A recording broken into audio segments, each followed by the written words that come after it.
Yes po, magandang gabi po. Araw po muli. Ngayon po ay araw ng June 12. June 12 nga po, alas 10 ng 22 ng umaga po. At muli po, binabati ko po ang aming mga kababayan, Luzon, Visayas, Mindanao. At sa muli ko pong pag-ere sa oras na to, paki-like and share nyo lang po ang Usapang Kalye. Kasama po ang aming Presidente Gaspar Latam na binubuo po ang mga aming adikain upang malaman ng mga kababayan natin kung ano ang ating mga nais isabi, lalong-lalo na po ang mga nangyayari ngayon po sa ating bansa. Umpisahan po natin sa ating mga pamilya. Yan po, sa ating pamilya po, lagi po natin isipin na ito'y binubuo ng magulang, ang mother at father. Sa isang pamilya po, dapat po lagi tayo nagkakasundo kasi meron pong pamilya na halos nagkakabangaya-bangayan na hindi magkasundo-sundo kung ano yung gusto ng isa, ano yung gusto ng pangalawa, ano yung gusto ng pangatlo. Bilang magulang, ipakita po natin na ang ating pamilya ay binubuo ng anak at nanay at tatay. Kasama na rito yung mga, syempre yung mga kasama nyo sa buhay, yung mga kasapi nyo sa pamilya nyo, yung mga alaga nyo, ganyan. Basta importante lang, ang pamilya po laging iniisip ang bawat kapakanan. Kasi po minsan makikita nyo po sa dami ng mga kaso ngayon yung Pausi case. Kasi po ang nangyayari yung tatay sinasaktan ng nanay tapos aawatin ng anak. So dito tayo mag-focus na ang isang pamilya po ay dapat nasasakupan ng mga presensya ng ating Panginoon, kagaya na po ang ating Diyos, na dapat po lagi tayong mag-isip kung paano natin maiiraos ang ating pamilya sa pang-araw-araw na pangangailangan tulad ng pagkain, pamasahe, kung ano-ano pa. Kasi po sa panahon ngayon, marami pong mga tao ang nag-aasawa ng maaga. Hindi po nila batid na kalaunan, maraming pagsubok ang mga darating kung paano magkaroon ng isang anak na iluluwa lang ang babae, kung paano palakihin, padidiin, pampers. Kasi po sa buhay natin ngayon, marami pong nangyayaring ang isang pamilya po gumugulo. Lalong-lalo na kung hindi ganun ka sa mga aspeto ng kagastusan, kulang sa pagkain, kaya nagkakagulo-gulo. Minsan nag-aaway-away, humahantong pa minsan sa sakitan. Yun po ang laging laman ng ating mga ngayon na kung ano mga lumalabas sa ating mga cellphone ngayon, yung mga viral na ang isang mag-asawa nag-aaway, nagkasakitan, minsan pa nga dumarating sa puntong nagkakaroon ng pagkasawi. So mas maigi talaga sa panahon ngayon na ilagi nating isa puso ang ating Diyos sa isipan natin. Ipasok po lagi natin. Yun lang po makakatulong sa atin, wala nang iba. Kagaya namin po bilang pamilya, kami po nasa isang grupo na ang pinag-uusapan ay tungkol sa kung paano mo dali ng sarili mo at paano mo hubugin ang pamilya mo para mapasok sa atin ang Panginoon. Kagaya ng MFC po, formerly Couples for Christ. Bukas po ang anniversary ng MFC na gaganapin sa Araneta Coliseum po. Kita nyo naman kung gaano kalaki ang naiengganyo ng MFC para ipagpatuloy ang buhay sa pamamagitan ng kung paano dalhin ng grupong ito ang isang pamilya para makapasok sa isipan ng ating Panginoon. Ito po ay anniversary, 45th anniversary bukas. Nagaganapin nga po sa Araneta. Subalit po, hindi po kami isang mag-asawa, hindi po kami makakasama kasi po may trabaho nga po. Sana, yun nga po, sabi namin, baka hindi kami makasama. At minsan talaga, sa puntong hindi kami nakakasawa minsan sa assembly, kasi nga po yung trabaho, yun ang pinagdarasal na naman namin na sometimes makapunta kami sa mga ganung mga activities kasi po minsan talaga may pagsubok sa atin, pero ipinapanalangin natin sana na payagan tayo nating Diyos na yung ganung decision naintindihan po natin Panginoon yun. Kaya lubos po kami nagpapasalamat sa MFC kahit minsan lang po tayo magkita, at least naipapahayag natin ang katotohanan na ang buhay ay pag kumapit ka sa ating Panginoon ay magiging kahit anong pagsubok ang daraan sa iyo matututo kang lumaban.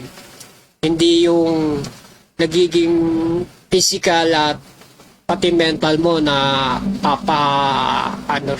nawawala dahil nga po sa paghamon sa buhay pamilya. Yun lang po, basta ang importante doon, lalaban po tayo ng may puso na iniisip natin na ang Diyos, ito ang aking pamilya. Maiiraos ko sa tama. Kasi po maraming pagsubok ngayon nung dumarating sa pamilya. Kagaya po nangyari doon sa isang basketballista na nalunod sa ibang lugar sa probinsya. So ito ay isang pagsubok sa pamilya na ang tanging layunin lang ay mabuhay. Subalit kailangan nilang magsakripisyo dahil yun nga yung sinasabi na kapag ang isang pagsubok kailangan mong maranasan at kailangan mo ring maunawaan kung bakit nangyari yon. At ganun din po sa mga nangyayari sunog. Lalong-lalong na dito sa Parañaque nung mga nakarampuan, ilang sunog po ang nangyari dito. Maraming nawalan ng buhay. Marami ang nawalan ng tirahan. Ito po'y pagsubok sa atin ng Panginoon na sinasabi dapat talagang isipin natin na ang lahat ay sinusubok tayo kung hanggang saan ang katatagan natin. Tapos dumating pa po yung lumindol po sa ibang lugar sa probinsya po ng Mindanao. So yun ang mga pagsubok na dapat nating kaharapin. Huwag po tayong matitinag sa pagiging matatag. Kasi po sa lahat ng buhay, lagi po nating kaaklibat ang Panginoon. Ayun ang sinasabi na hanggat nagdarasal ka, hintayin mo lang dumating ang tamang kakataon. Huwag kang mainip dahil ang pagdarasal po talaga hindi po yan pag kinain mo akala mo busog ka na, pero bandang ilang minuto tsaka mo malalaman na busog ka na dahil syempre kumain ka ng ganun din po sa pagdarasal. Hindi po agad-agad dumarating yan, pero ibibigay ng ating Panginoon yan. So dapat yan po lagi ang isa-isip natin na lahat ng bagay po may hangganan. Kaya sana po sa mga lahat ng talagang pumapanig po sa Diyos, dapat po isa-isip natin na lahat ay may katuturan po itong ginagawa natin. Huwag po tayong papapatalo sa mga gawain ng mga demonyo po. Kasi po sa lahat lang po talaga ng buhay natin ngayon, higit sa lahat kapit lang po tayo. Huwag po tayong papadala sa mga udyok-udyok ng iba. Lalong-lalo na po yung mga nangyayari sa ating mga lipunan ngayon. Yung mga ganyang, dahil ngayon June 12, may mga nag-aaklas. May hindi naman pag-aaklas, nag-rally. Gustong pababain ng ating presidente. Di ba po ba? Dapat nga ang gawin yung ehemplo, ang presidente po, napakasipag naman yan. Wala naman kayong narinig dyan na paninira. Alam niyo po ba ang paninira? Nanggagaling po doon sa panig ni BP Sara. Sa kanila nanggagaling yung talagang paninira. Kaya, ang gawain ng ating Panginoon, kumakapit din sa ating gawain ng presidente. Kasi po yan, alam ng ating Panginoon ang ginagawa ng lahat. Hindi po yan natutulog. Ginagawa ng mga tao ang mali, alam ng Panginoon yan. Kaya naman dapat sana sa lahat ng gumagawa ng kasiraan ng isang tao, mag-isip-isip kayo. Dahil ang tunay na gumagawa ng mabuti ang siya pinagpapala. Kaya bilang isang napakabuting presidente na si PBBM, may bigyan natin ng pagkakataon ng maiayos niya ang kanyang pagiging presidente, di ba? So, yan ang sinasabi ko. Pag ang paninira ng isang tao, walang hangganan yan. Paninira lang ng paninira. Kung magtrabaho ka kaya, tulungan mo ang gobyerno ni PBBM, magkakaroon pa ng yan, katahimikan ng isip mo. Hindi yung gusto mong tanggalin ng presidente, hindi pwede mangyari yan. Dahil alam ng taong bayan ang tunay na nangyayari sa ating bansa. Diba?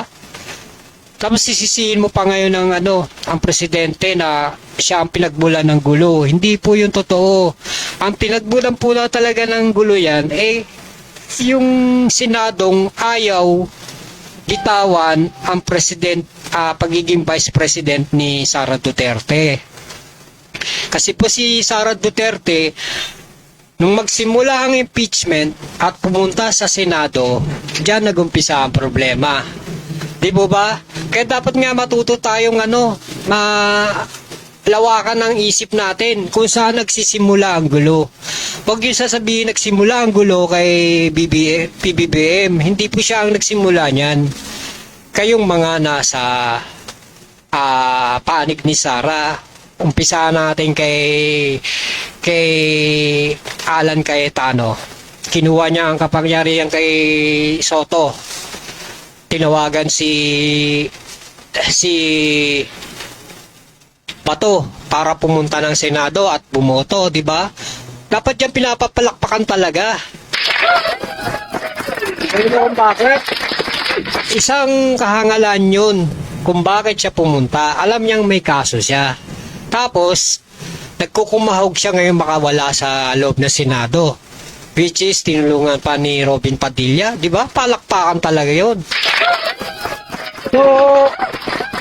So sa akin lang, sana ikaw, Robin Padilla, alam mong mali na nga yung ginagawa mo, kung todo ka pabida.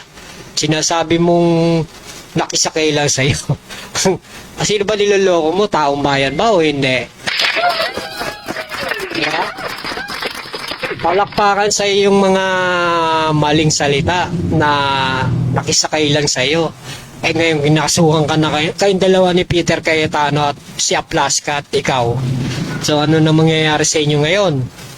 Palulusutan nyo ba yung ganong senaryo na dumipensa kayo dahil sinamahan mo lang si Bato dahil nakisakay sa'yo at si Alan Peter Cayetano naman kung todo kung paano niya alagaan si Bato para protektahan ng custody ng Senado. Di ba? Ang daming step by step kung paano nyo kayo mismo ang bumasto sa ng Senado, kredibilidad.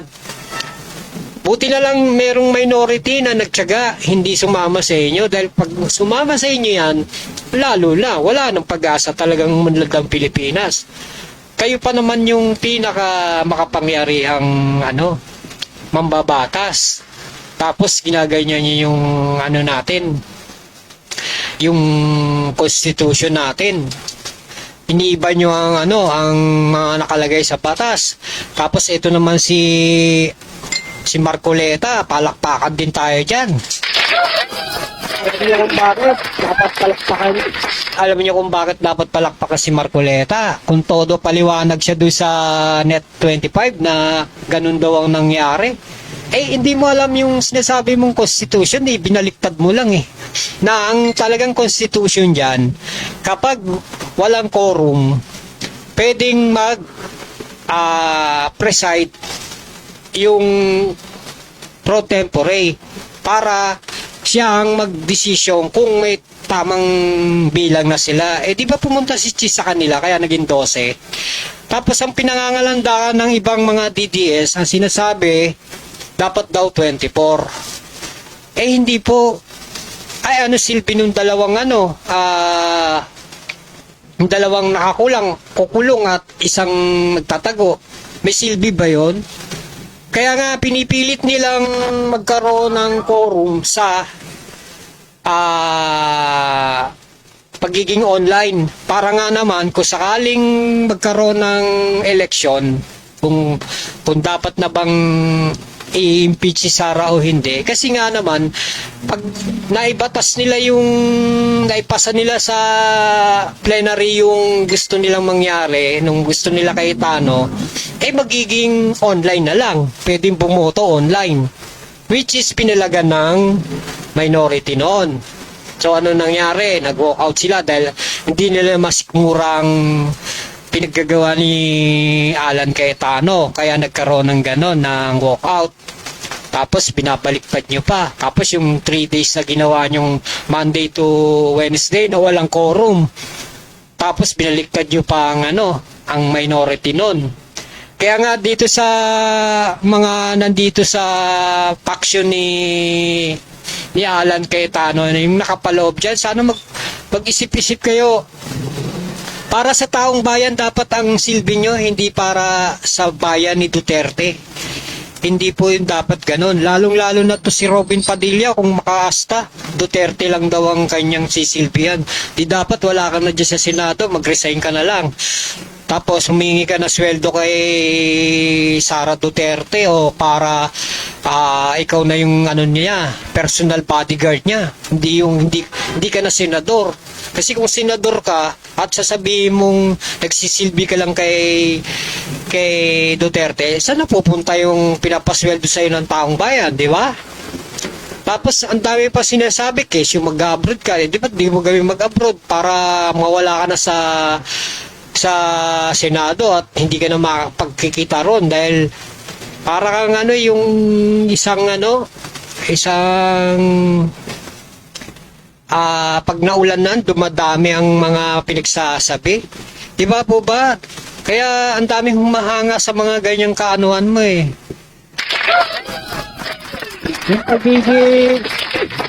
Yung pagiging 80-80 mo, yun ang tunay na karakter mo. Yan ang karakter ng isang Robin Padilla, ang maging 80-80. Kasi po, sa totoo lang, ang tunay na nagmamahal sa bayan, hindi yung may pinoprotektahan. Dapat, buong bayan ang pinoprotektahan. At hindi yung iilang tao lang, kagaya ni Duterte.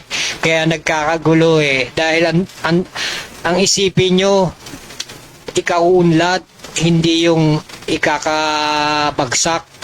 Pinipilit nyo ibagsak si PBBM, di nyo nalang tulungan magtrabaho. Tapos, kung ano-ano pang kwento ginagawa nyo nung nagpunta nga sa Mindanao, kung ano-ano pang inaano nyo, ginagawa nyong issue. Nagbigay na nga ng tulong, gagawa nyo pa ng issue yung tao. Kayong mga nagsasabing sa issue na yan, bakit di kayo tumulong? Diba? Hindi yung tingnan mo yung isang Duterte fans dyan sa Mindanao. Sabi niya, sana lumindol na lang para mawala ng bansa. Ano na nga yan nangyari? Lumindol nga, di ba? O, di saan tumama? Diyan sa Mindanao. Sino ngayon ang dapat sisihin dyan? Eh di yung isang trolls ng DDS na nagsisigaw na dapat lumindol na. Oh, pinagbigyan kayo ngayon, di ba? O, tingnan mo si Digong, nandun sa Dahej. Bakit? Kasi medyo minura niya ang Diyos. Hinamon niya, o kaya pinagbigyan siya, ayan. Di ba? Ang tunay na nagmamahal sa taong bayan, yung may pananalig sa Diyos at may pananalig sa kapwa. Hindi yung puro daldal lang ng daldal, hindi wala namang katuturan, di ba? Kaya sa mga tunay na politiko, wag po tayong makikinig sa mga ganyang puro negative ang isipan. Tayo po nagmamahal sa bayan para sa kaiunlad natin, hindi yung may mga ilang tao lang tayong dapat protektahan. Ano ba meron ng mga Duterte? Wala namang yan. Pag nanalo nga naman daw si Sara, kung sakasali, lahat daw ng may atraso sa kanya, ano gagawin niya? Pakukulong niya? Papapatay niya? Ganon? Parang ganon? Sana naman hindi ganon ang mindset niya kung sakaling manalo siya. Dahil kung tutuusin, ang tunay na nagbabayad ng mga politician na trapo, ang taong bayan din. Pag naging trapo ka, kung sakaling manalo ka sa 2028 election na presidente, wala rin palang aasahan. Kasi ngayon palang nalalaman na ng taong bayan ang magiging agenda mo sa buhay, ang maghigante. Lahat ng nakaharang sa harapan mo, kailangan malinis, di ba? Anong mindset yan? Dapat ikaulad ng bayan, hindi yung paghihigante. Kayo namang mga DDS, sana matauhan na kayo. Huwag yung puro dahil lang marami nagawa si Digong noon. Oo, hindi nyo ba alam, marami nga na siya nagawa, pero sa likod noon, hindi nyo alam kung ano yung pinagagawa niyang mga illegal. Diba? Sa droga lang, tingnan mo, tinulungan yung mga Chinese na makatakas para maitakas din, may pusnit yung droga. Sino nagpapasok ng pogo dito sa Pilipinas? Diba? Mga Duterte rin. Tapos sasabihin nyo, maraming nagawang matino si Rodrigo Duterte. Kabastos pa nga niya, di ba? Pinahalikan yung mga babae. Tapos, pag pinuna siya kung todo, kung paano tatakasan yung tanong sa kanya. Di ba? Talagang likas lang sa kanya yung ganun. Pero, sana naman tayong mga nagmamahal sa bayan talaga. Huwag nating abusuhin. Tayo po ay mga Pilipino na dapat kapag umuunlad ng Pilipinas, tanging presidente lang makakagawa niyan. Dahil siya yung nasa pedestal ng unahan. Siya yung makakagawa para ang Pilipinas maging isang ehemplo sa ibang bansa. Hindi yung sisiraan po natin. Tapos marami pa siyang mga hinair na mga vlogger. Tingnan mo kung ano-anong pinaggagawa dati sa kanya, di ba? Sinira yung pagkatao ng ating Presidenteng Marcos. Anong ginagawa? Sinisiraan siya sa ibang bansa. Sinisiraan yung kanyang kalusugan. Tingnan nyo yung mga nangyari doon sa ibang nanira sa kanya. Di ba? Kinasuhan. Ngayon nagtago. Humihingi ng patawad. Dapat, huwag tayong nakikinig sa isang tao. Ang intention lang ay sirain ng gobyerno. Dapat nga nagtutulungan tayo, hindi yung sisirain ng gobyerno dahil sa sariling interes. Hindi po ganon. Para tayong pamilya Yung sinasabi kong sa unang pambugat kanina, ang isang pamilya po ay binubuo ng nanay, tatay at nanay. Ang tatay natin is presidente. Ang nanay natin ay vice presidente. Ngayon, pag nag-away ang dalawa na yan, wala patutunguhan ng pamilya, di ba? Ano na mangyayari sa mga anak-anak? Magkakawatak-watak. Di ba? May magiging dyan, adik. Salot ng lipunan. Di ba? Ganun ang mangyayari. Negative, positive. Ngayon, kung positibo tayo lagi na ang inuuna natin ay kapakanan ng bayan, uunlad po talaga tayo. Di tayo tumulad sa ibang bansa, maunlad. Walang bangayan. Diba? Nagkakaroon man ng bangayan, yung mga sa territorial lang. Pero sa tunay na ang isang bansa, nagmamahalan ng mga nasasakupan nito. Hindi yung nag-aaway-away. Kasi po ang tunay na pagmamahal ay nanggagaling din sa Diyos. Di po ba? Di ba may kasabihan nga sa ating tawag dito, sa ating Biblia.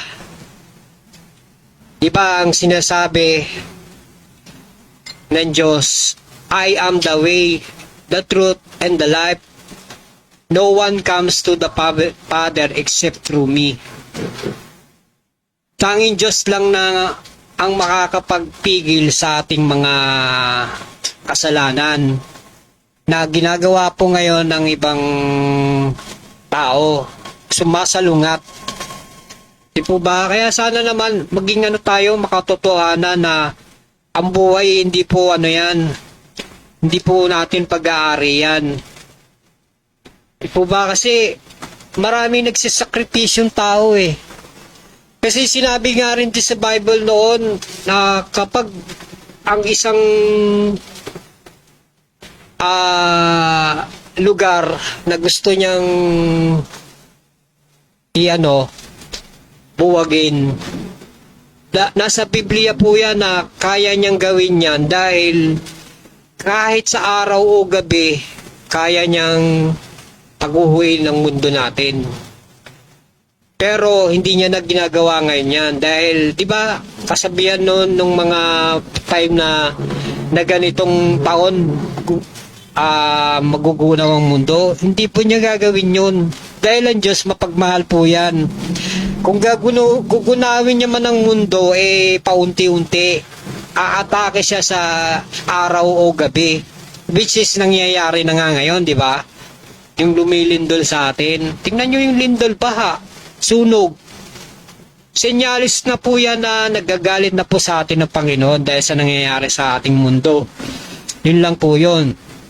Kaya sana sa mga ibang nakikinig maging po tayo, mahinahon. Magsimba po tayo kung ano pang sekta kinaaniban natin. Magsimba tayo, panalangin natin sana ang ating bansa o mundo magkaroon na ng kapayapaan, magkaisa. Kasi ang bawat isang bansa, kapag may gustong gawin na gusto sakupin ng isang bansa, hindi po talaga mangyayari yung kapayapaan. Siyempre, pagtatanggol naman ng bansa yung kanyang bansa para hindi makuha ng ibang bansa. Ganyan din sa isang bansa na kagaya ng Pilipinas na nagkakawatak-watak, gustong punain yung kapangyarihan. Hindi po ba? At shoutout nga pala sa aming Los Padres de Santo Niño, ang aming presidente na si Mel Marquez. Si Adli Villaperte at si Mr. Rick Gonzales. Ganun din po sa Tropang Ibayo. Shoutout din po sa aming President Joey Lorenzo, Vice President J. Arca. Ganun din po ang Tropang Center. Ang bumubuo po nito, ang aming presidente pang hindi naluluklok, si John Garcia, at Vice President na si Totong Garcia, at si aming manager Del Tayam, Paking Del Castillo, ayan, at si Gary Jugalbot, ayan, nakita. At sa iba pa pong aming kasapi. Kasi po marami, kaya hindi ko na isisay, abutin tayo ng alas 5 ng hapon. Kaya sa mga aming mga kasapi ng Tropang Center, wag naman sana po mental health center. Parang So, yun lang po. Ganun din po yung aming Pamilya Santeco, ang aking mga po na si Sayo na si Sio, at sa kanyang magulang ni si Cyril Santeco Ibarola at si Neo Santos Ibarola. At sana po lagi tayong nasa magandang healthy, at lagi po tayong manalig sa Diyos kasama ng aming pamilya. Ganun din po ang ibang mga aming kamag-anak diyan po sa Mandaluyong. Sa labas po, ang mga Malong family at mga Delphin family. Ganun din po kay Dina Malong sa Amerika po, kasama ng aking China, si Ninita Rose.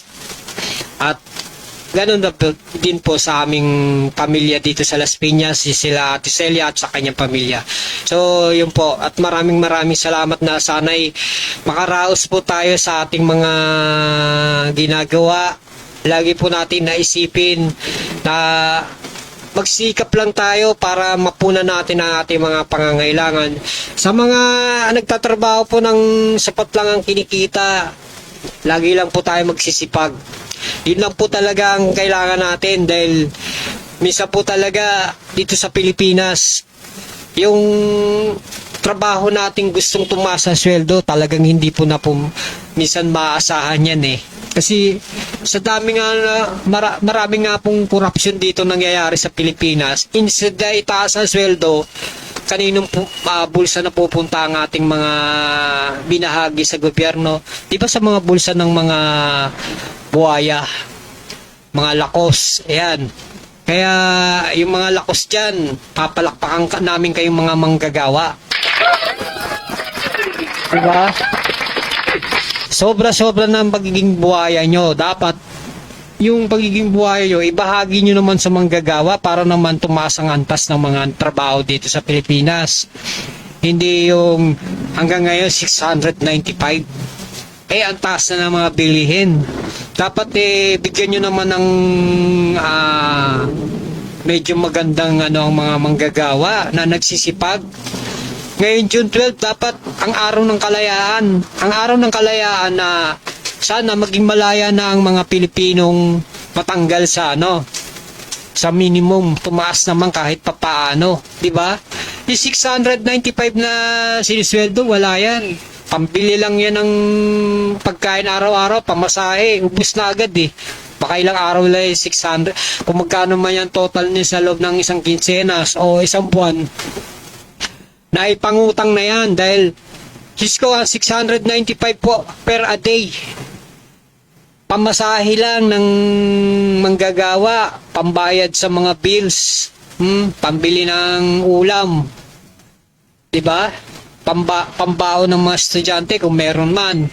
So, maging po tayo, practical na sana. Ang isang manggagawa, itaas natin yung antas, hindi yung puro kurakot lang tayo. At hindi yung bulsa lang ng bulsa, bilyon-bilyon, di ba? Kaya dapat po sa atin talaga mapanagot yung mga ganyang nag-corrupt eh. Tapos sasabihin na ng mga DDS, ang kurakot nasa Malacanang. Wala po doon ang kurakot. Ang kurakot po nandito, nasa kabilang side. Nasa part nila, nila Defensor at nila Attorney Paligod. Sila ang nag-akusa ng kurakot, pero sila ang nagbabayad ng mga testigo nilang mga maleta boys, di ba? Pagkano ang bawat isang maleta boy? Nagkakahalaga. Kung sinasabing mong 18 dyan, tapos meron pang 14 plus 7, pagkano yung yung milyon-milyon na isang maleta boy? Tapos para siraan liw lang yung isang taong nagtatrabaho lang ng maayos, di ba? Sabihin nyo, ganito ang perang binigay nyo sa isang politiko. Pangalanan nyo, pero wala naman kayo mapakitang ebidensya. Ano ba yung ebidensya nyo? Puro lang, maleta. Tapos ang nakakapagtaka pa yung maleta nyo, parang hindi naman branded. Di ba? Pang lang yun pang biyahe. Kagaya yung dinadala ng mga OFW sa ibang bansa Kasi ang maleta po, iba-ibang hugis niyan, iba-ibang pagkakakilanlan ng maleta. Di po ba ang mamahaling maleta? Iba yung murahing maleta. Di ba? Ito, parang maletang lang to, ordinaryo ang nagpapadala pa, sabi nyo, ang isang nagpadala ng pera na si Saldico, mapera. Pinadala ng mga senador at congressman. Diba? Dapat hindi ganung klase ang maleta kasi yung pinapakita doon sa FB, iba ang hugis ng maleta halatang dinisenyo lang para sabihin mali-maleta talaga eh. Di mo ba ang maleta dapat may yan, may ugnay doon sa pagkatao ng dinadala nyo, dapat magandang klaseng maleta. Tapos wala naman perang ipinakita, hindi man lang binuksan. So anong logic doon? Diba gawa-gawang kwento?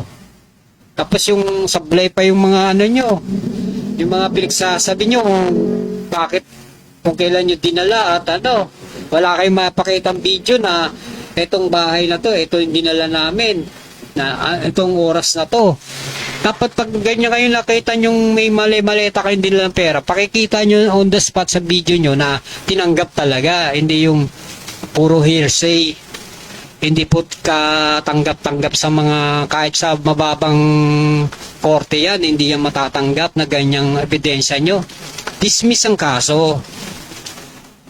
Dapat maging kayo, credible na witness, hindi yung impossible.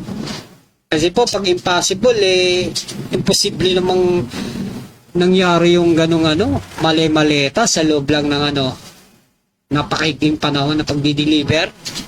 Ang dami niyang dinilibera nyo Bilyon-bilyon pa halaga, di ba?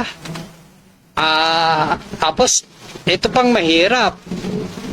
Nung nag-hearing kayong nakaraan, si Marcoleta, puro tanong. Sasagot lang yung tinatanong, pero wala na, hanggang dun lang. Ang detalye, hindi buo. Dapat pag sinabing nagbigay ka ng detalye, pakita mo na kinuhaan mo, yun nga. Ni-receive niya.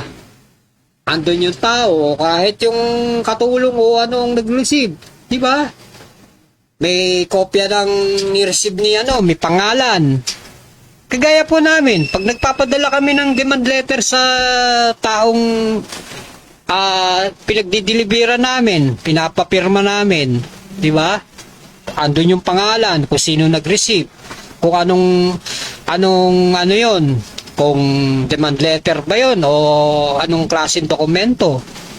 Diba? Dapat ganon, hindi yung puro hearsay lang, puro salita, affidavit, wala namang Alam nyo, ang affidavit po, isang mahalagang yan.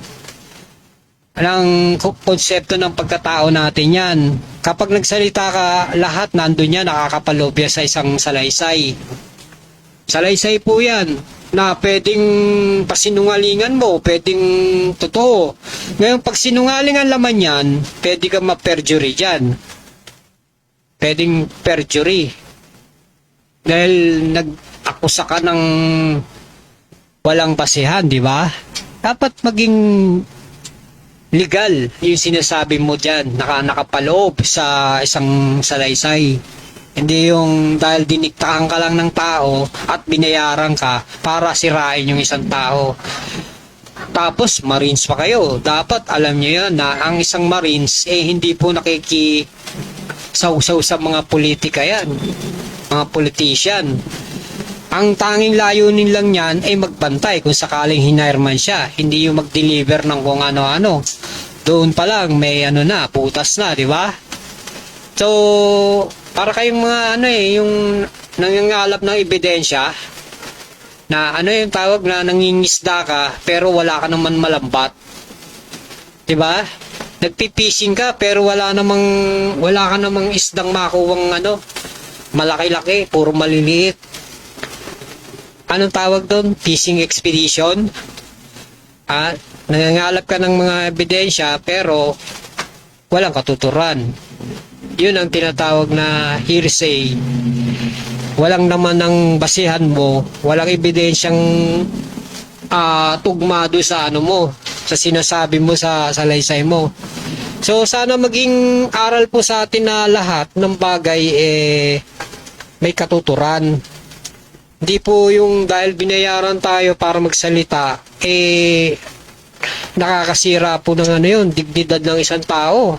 Kaya nagkakagulo ngayon sa Senado dahil sa ganyan-ganyang mga nyo. Bakit hindi nyo tama yung sinasabi ng Gatchalian faction? Kung talagang matapang kayo, bakit di nyo upuan ng Blue Ribbon Committee nila? At doon magkakaalaman kung talagang credible yung mga sinasabi nyo doon, malalaman. Kasi ayaw yung mag-isa. Kasi po ang isang taong nagsasabi po ng totoo, straight to the point yan. Wala nang pasakali, wala nang Saturday. Kung sa drama nga ng iba, wala nang Saturday yan. Basta direkta na, sagot agad. Di po ba? Kaya humahanga ako doon sa Gatchalian faction dahil talagang tinatrabaho nila ang tamang landas. Hindi po yung kagaya ni faction ni Alan Cayetano na wala na ngang committee, nag-aano pa silang nag-a-assume na sila pa rin ang ang nasa tamang faction na dapat kilalanin ng Senado. Kaya sa'yo, Peter Alan Cayetano, dapat bumaba ka na Tanggapin mo na lang ang katotohanan na sa susunod na magkaroon kayo ng session, sigurado yan, mabababa ka ng kusa dahil pag nagkaroon ng eleksyon at magiging 13 na sila, hindi ka na talaga, wala na yung pinangangalandakan mong 13 na SP ka pa. Diba? Ibang SP na yung nasa iyo. Dagdagan mo lang ng SIP. Diba? Lagyan mo lang ng I sa gitna. SIP na yon. Times 2 mo pa, sip.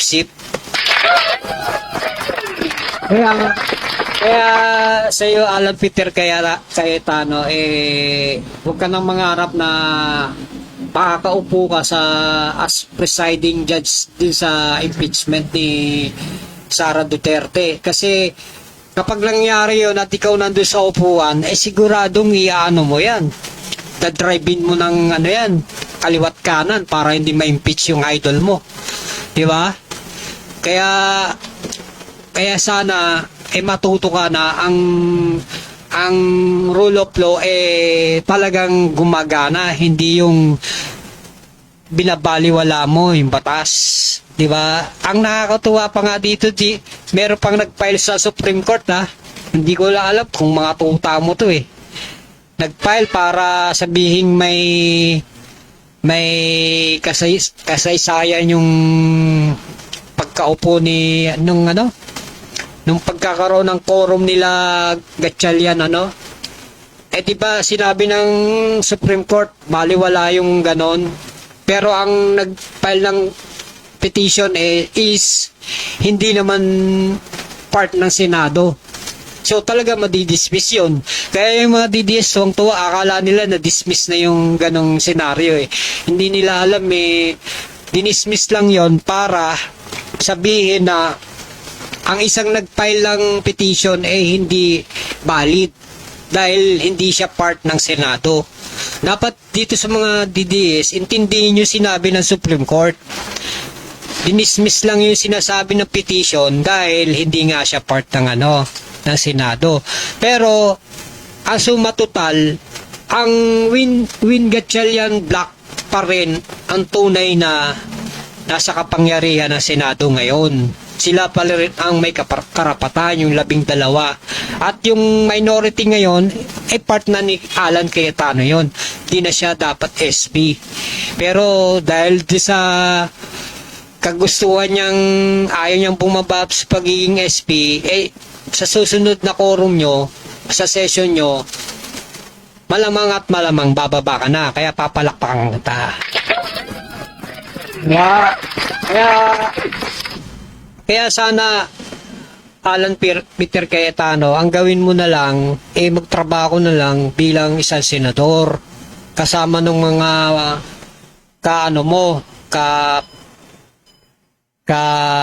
partido mo, yung mga kasama mo sa block mo. Pagtrabaho na lang kayo, hindi yung pinipilit yung ibagsak ang isang nasa Malacanang. Hindi mangyayari yun. Dahil ang tunay na nagmamahal sa gobyerno mas malakas kaysa sa inyong mga naghahangad ng kasiraan. Tunay na namamayani ang magandang ehemplo kaysa sa bad influence. Diba? Kaya sana matuto tayo magpakumbaba. Hindi yung... Kasi habang nabubuhay tayo sa mundo, pag ganyan ang gusto nyo, wala talagang mangyayari. Babagsak at babagsak ang natin. Dignidad natin bilang isang tao sa ibang bansa. Diba? Gumaya na lang tayo na paanohan natin ang ating bansa. Paunlarin, hindi yung kung ano-anong bagsak ang ginagawa natin. Kasi ang tunay na pagmamahal nasa puso. Wag sa wag sa pera. Dahil ang pera po nauubos yan, pero ang pagmamahal mo sa bansa mo hindi. Andiyan pa rin yan. Di ba? Kagaya sinasabi ko kanina, ang mga empleyado dapat mahalin natin. Dahil kung wala ang empleyado, wala. Paano mabubuo ang isang bagay? Kagaya ng paggawa sa bahay, paggawa sa building, di ba? Paggawa sa mga bagay-bagay tulad ng kotse, mga produkto ng sardinas, produkto ng mga crackers, di ba? Yung mga nagtatrabaho sa mga paggawaan ng alak. Diba? At least yun, minsan, ang nagtatrabaho sa, halimbawa, mga call center agent, mga pribadong manggagawa yan. Pero dyan, may mga malalaki sweldo dyan. Dahil ibang bansa ang, nagpapasweldo sa kanila, dollar. Tapos, pinipeso na lang dito. So, yun ang tunay na nagmamahal sa mga empleyado. Pero pag mga gobyerno na, doon mo malalaman na mababa ang sweldo mo. Diba? Halimbawa, construction worker ka, minimum ka lang talaga. At yung mga security guard, diba? Minimum sila, pero over yung oras nila sa tatrabaho, 12 oras. Dapat 8 lang. Kasi yung iba po talaga hindi sumusunod sa rules of trabaho. Dapat sinusunod po nyo ang mga rules sa trabaho para at least, ito sinasabi ko para umunlad naman ng natin ang tungkol sa pagtatrabaho. Kaya sana ang mga susunod na papasok na presidente kung talagang may pagmamahal sa bansa yung tunay na pagbibigay ng angat sa mga manggagawa.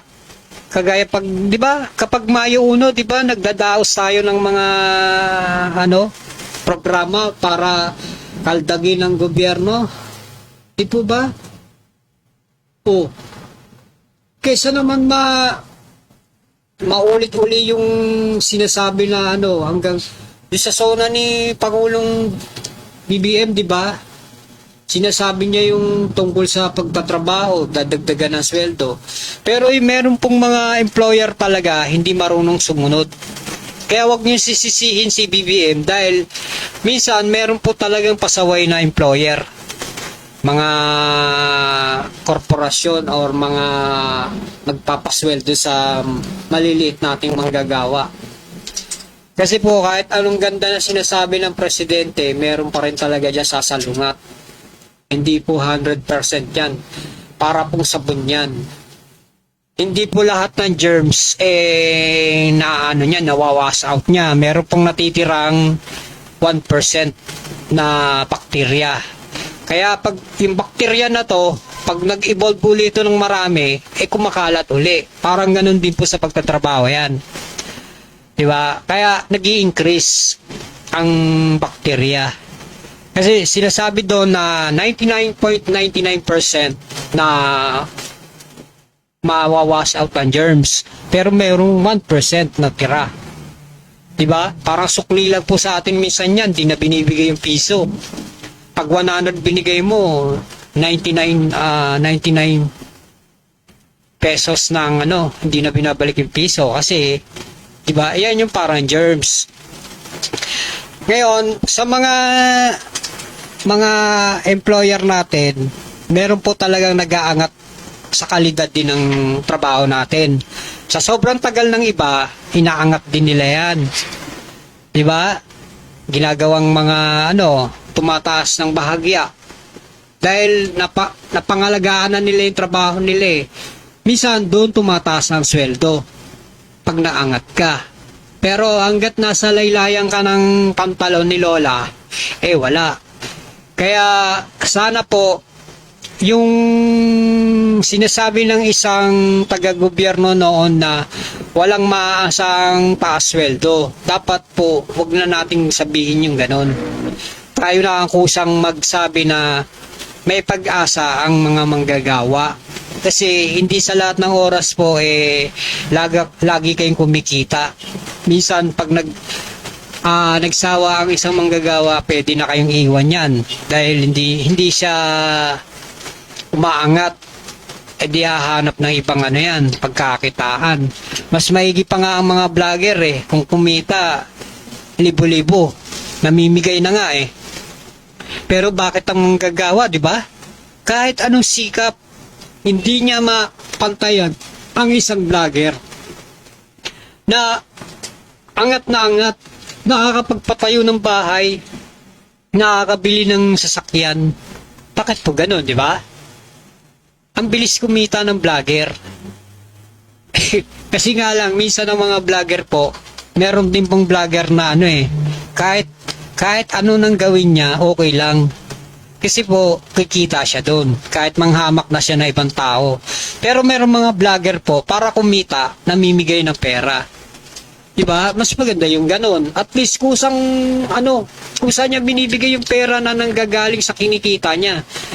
Kumikita siya, namimigay siya ng pera, kumikita pa rin siya. Unlike sa isang vlogger na utusan ng ibang tao, birahin mo to para masira ang pangalan niya. May vlogger na gano'n, di ba? Kinakwento ko kanina. Minsan sa ibang bansa pa pumupunta para lang pag-usapan nila yung gagawin nila sa ating Pangulo, kung paano sisirain, di ba?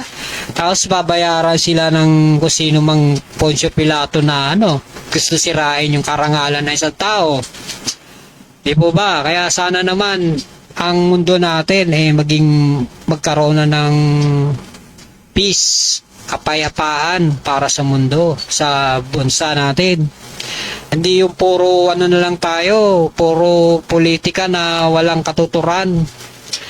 Kaya sana ito sa darating na magkaroon ng uli ang gobyerno natin kagaya ng Senado, mag-resume na para malaman na natin ang katotohanan. Hindi yung tahimik ngayon pero tahimik ding manira uli Di ba?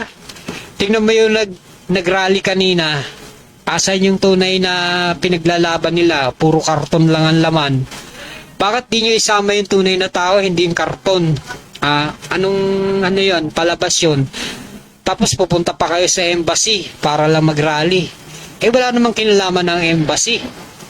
Ang embassy po nagpapalabas ng bansa. Taong gustong mag-abroad o gustong pumasok sa bansa. Hindi po politika ang ang agenda niya, kundi magpalabas ng ibang bansa at magpapasok sa galing sa ibang bansa.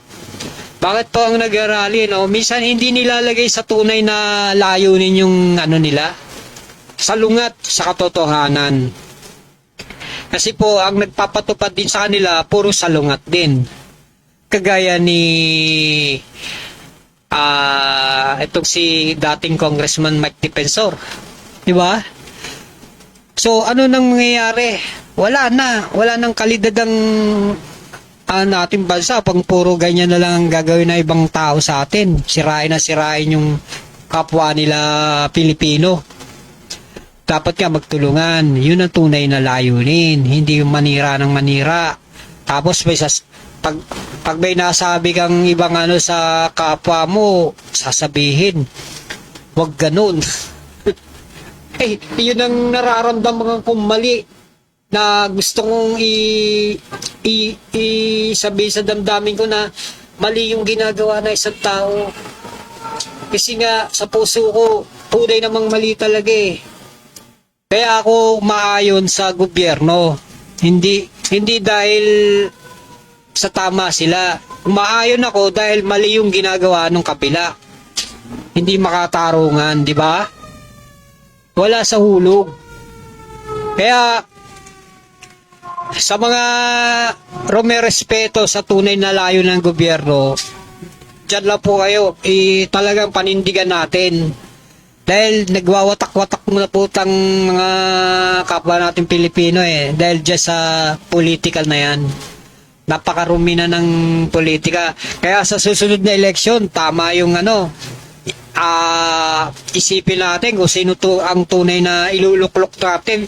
Hindi yung dahil maghihiganti lang siya para lang masabing tunay na layunin niya sa bansa natin, 'di ba? Maghihiganti lang 'yan para tsaka mapalaya yung mga nakakulong. Papalaya yung ng ibang bansa si Harry Roque para makabalik. 'Di ba? Tingnan mo si Haring Roque. Daldal lang daldal porkit nasa ibang bansa. Hindi na umuwi dito para harapin niya yung kaso niya. Daldal siya lang daldal sa ibang bansa. Di po ba? Kaya shoutout na lang sa mga taong makakahuli dito kay Harry Roque. Sana mahuli na yan. Kasi puro kalokohan din yung pinagsasabi niya kahit walang wala na sa hulog, wala na sa straight ng linya. Diba? Lalo na to si Guanzon. Isa rin to. Tatakbo kasing ng senador. Diyos ko, tatakbo ang senador. Tapos pangangalagaan mo lang si Sara Duterte. Wag na lang. Diba? Umpisa pa lang, tatakbo ang senador. Parang sinasabi mong gusto mong sumakay sa likod ng kalabaw para gusto mong mas malaki pa sa kalabaw eh. Diba? Yun ang kasabihan. Kapag pumuntong ka sa likuran ng kalabaw, gusto mo mas malaki pa sa kalabaw. Kagaya ni Guanzon, di ba? Puro paninira din ginagawa sa presidente. Wala namang basehan, di ba? Kasi tatakbo si senador eh. Tingnan mo yung ibang artista na kagaya ni Mocha, salita ng salita, wala rin basehan. Di ba? Kaya yung mga tumutungtong sa kalabaw na gusto sila pang mataas sa kalabaw, hindi mangyayari yon. Kasi kapag once na bumaba na kayo sa ilalim ng kalabaw, nasa ilalim pa rin kayo. Hindi nyo nalakihan ng kalabaw. Kaya alam nyo nalakihan ng kalabaw dahil nakatungtong kayo sa likuran niya. Di po ba? Parang ibon. Tumungtong sa likuran ng kalabaw. O di malaki siya sa kalabaw. Di ba? Kaya palakpak na lang sa mga ibon. Diba? Kaya sa mga DDS, yan, sana mag-isip-isip po tayo ang bansa po natin para sa kabutihan, hindi para sa kabutihan ng ibang tao. Yung milyon-milyon yung binabayad, ibigay nyo na lang sa manggagawa. Para naman ang manggagawa, medyo tumaba ang bulsa. Hindi yung puro payat. Nag-iisip kung paano bukas, saan ako kukuha ng pamasahe ko, saan ako kukuha ng pangkakain ko, saan ako kukuha ng pambaong ko sa mga anak ko, saan ako kukuha ng pambili ng ng ulam namin sa mga susunod na araw, pagkain namin sa susunod na araw. Di ba pambayad sa mga bills? Di ba? Yun ang dapat na tunay nagmamahal sa bansa, yung sa bayan natin, yung may pagmamahal sa mga nagtatrabaho. Kasi bilyon-bilyon yung pinag-uusapan natin eh. Nakakalula na yung sinasabi ng mga nasa maleta eh, di ba? Bilyon-bilyon ang laman. Pero sa katotohanan, wala naman pala. Di ba? Pero ang katotohanan din, nabayaran nila yung mga taong tumistigo kuno, yun lang. So, yun lang talaga. May oras pa ako, boss. Okay na ako. Sige, mga kaibigan at katropa, sana po subaybayan nyo ang aking usapang kalye at pakilike and share nyo lang po ang usapang ito at shoutout po kay Mr. Rico Arreglo at kay Regino Capua, ganun din po sa aming Presidente Gaspar Latam at sa bumubuo po ng Barangay Santo Niño sa aming kapitan na si Cap Janico at sa mga kanyang mga kagawad At shoutout mo din kay Kagawad Paul Arbos Neri at sa mga tatakbo pong mga kapitan. May the best win. The best win. Sana manalo po kayo kung sino man ang karapat dapat. At muli po, salamat po sa ating Panginoon at sana'y kasiyan tayo ng lakas at tuwa na baguhin na ang sistema sa ating bansa. Maraming salamat po at God bless po. Salamat po.